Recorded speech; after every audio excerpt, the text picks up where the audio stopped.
Hello and welcome back to the channel. Today I'm going to show you how I painted and modded this nerf blaster. Now the original blaster is a nerf Fortnite blue shock. It is essentially an M4 with rather wonky proportions. Now before we get to painting the blaster, there's a few mods that I do to it. I want to add a scope, and I want to cut the barrel off so that I can add a suppressor in order to get rid of this horrible looking muzzle brake. So I take my hacksaw and I chop the barrel off. Now the suppressor I already built for a previous project, but essentially all it is a medicine bottle with a PVC pipe over top of it and a smaller PVC pipe inside in order to fit over the barrel of the blaster. And it was just hot glued together. I don't have anything showing you how I made it, but it's pretty simple. Now, the suppressor goes quite a long ways towards fixing the profile of this blaster. However, I wanted the suppressor to taper down a little bit more at the back, so I took a lid from a medicine bottle, cut the top of it out, and then screwed it onto the medicine bottle since it still is compatible with the threads. I think this tapers it down and makes it look a little bit better. Now we want to add a scope to it, however, because this is a classic M16 style carry handle, we'll need to make a riser. So to make the riser, I am using a sheet of 10mm cosplay foam. This is essentially the same as the foam floor mats that you put down in a garage or like a martial arts dojo. This is just one that's made for cosplay. So I trace out the angle of the triangular handguard and then use a ruler to copy the angle of the scope so that it will sit correctly on top of it. After drawing out my piece, I take a box cutter and cut it out. Now, this foam is 10mm thick, so we're going to need two pieces. So I take the scrap foam from the original piece and I cut out the second one. So to connect these pieces together, I will be using a hot glue gun. I use a high temp glue gun and Shore Bonder wood stick glue. This is hot glue made for putting together wood and metal. It's very high temp and very strong.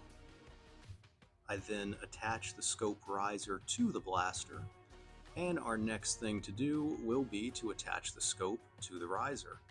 So I add some more hot glue to the riser and then attach the scope to it. Now I am going to be adding some zip ties to help hold this in place just because I prefer redundancy rather than just relying on the hot glue. However, we're going to do that a little bit later. For right now, we're going to extend the stock using the same hot glue. I found that I need about a fist size distance in order to make the stock compatible with me. So I trace out that size, I estimate what the stock should look like, and just to be sure, I'm going to use an M4 stock off of my Game Face Try-On to angle the shoulder part of it. Now, I decided to go ahead and refine the curve of the stock a little bit more and exaggerate the curve to better follow the size of the stock that I have made because it is a little bit bigger than the M4 stock on the Try-On. Afterwards, I cut this piece out with the same box cutter. Being 10mm foam, I measured it and we are going to need 4 pieces.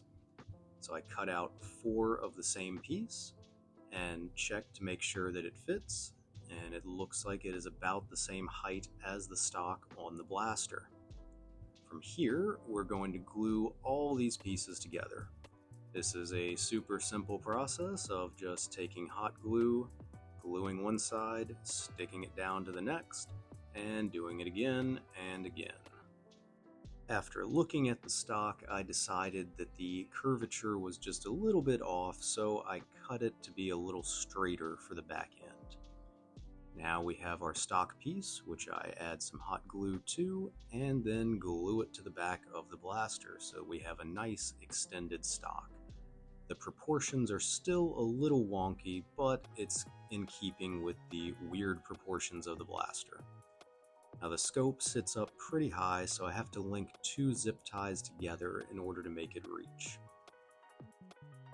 With the body modifications done and out of the way, it is time to move on to paint.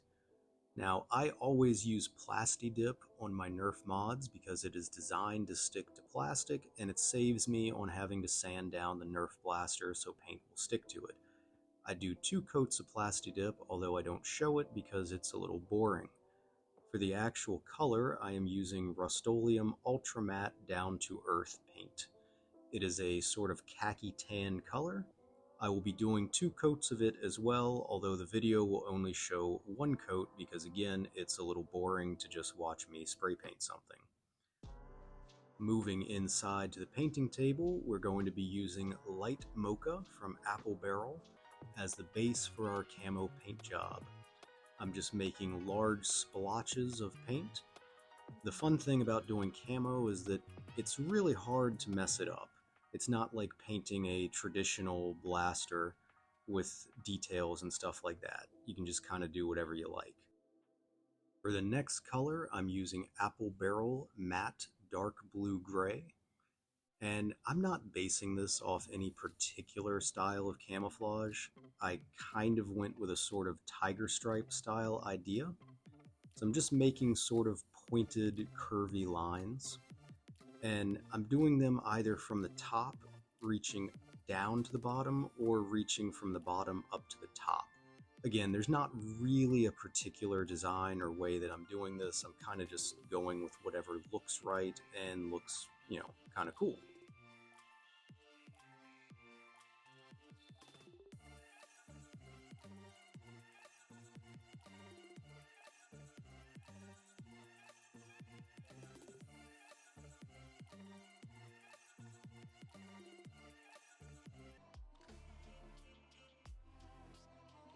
Now we're going to breeze through this next section because all I'm doing is putting a second coat of paint onto the dark blue-gray because the first coat was a little splotchy.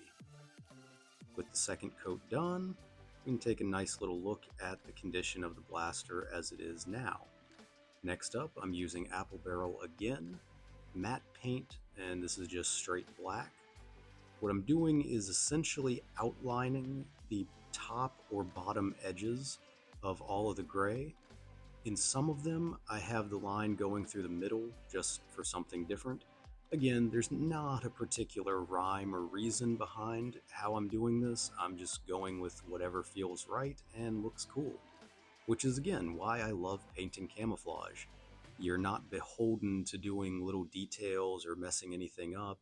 If you mess something up, well, it's meant to be sort of erratic and chaotic, so you have a lot more freedom and leeway than you do with other styles of painting.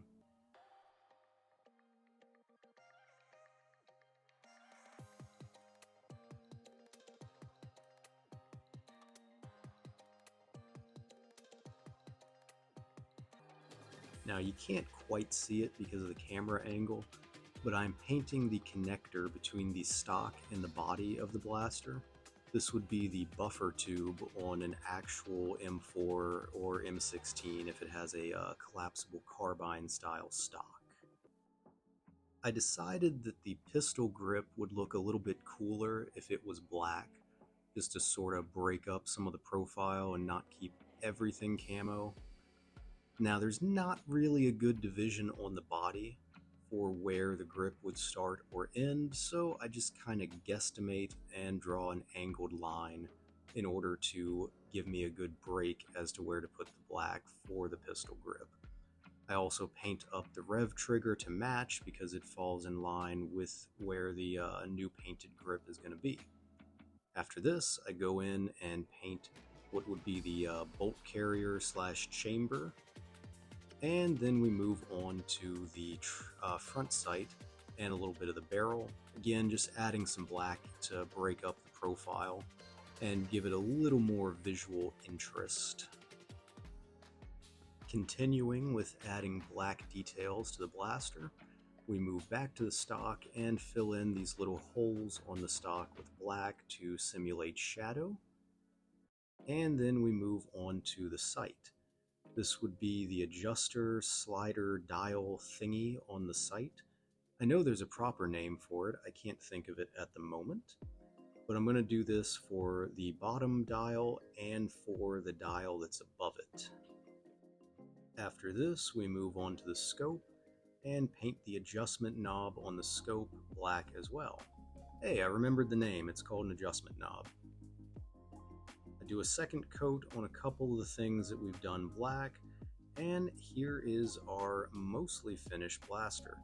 You'll notice I swapped the magazine for a different mag. This is one that came from an Amazon blaster. I can't remember the name of it, but it's more of a tactical style, almost like a Magpul P-Mag or something to that effect. So it looks pretty good in its current state. However, I want to make the scope look a little cooler. So we're using Apple Barrel Turquoise, and we're going to add this blue turquoise to the scope to sort of simulate a glass effect. It's not really necessary since I oversprayed and painted the scope anyway, but I figure even if you're not going to see it much, the devil is in the details, so I like to add little things like this just to make the thing a little bit more interesting. With the turquoise added to the scope, it is time to add a little bit of realistic detailing to the blaster. We're using Folk Art Brushed Pale Silver. Now you'll notice that I do it in kind of a line pattern when I put the paint out. That's because I have this brush that has really screwed up bristles, which makes a really good sort of beat up metal effect. So I dab the brush into the paint, kind of in an erratic pattern, and then I just begin smacking the blaster all over to simulate sort of beat up metal. And it's not perfect, but it is a very, very quick and effective way to get this beat up metal paint job effect. So we do this all over the blaster, just kind of different directions, back and forth, diagonally, all over the place, just to give it that beat up and worn metal kind of a look. It's subtle, but it does add a little extra something to the blaster, and it's sort of our finishing touch. I take a chrome paint marker, and on some of the raised up pieces, I just add a little chrome paint. It'll have a little bit more of a reflectiveness than the dry brushed silver. And overall, it gives us a pretty nice, worn metal, kind of beat up and used look for the blaster. Now, I could have called the blaster done here, but I decided to take some Apple Barrel Cloudless blue paint, and I attempted to add a sort of shine slash glint to the glass. It didn't really come out how I wanted, but it's such a minor part of it, and you can't really see inside the scope that well anyway due to the shadow of the scope shroud. I just didn't worry about repainting it. Not super happy with how it came out, but you know, it's whatever. So now, let's take this outside and go ahead and spray it with some Rust-Oleum matte clear enamel.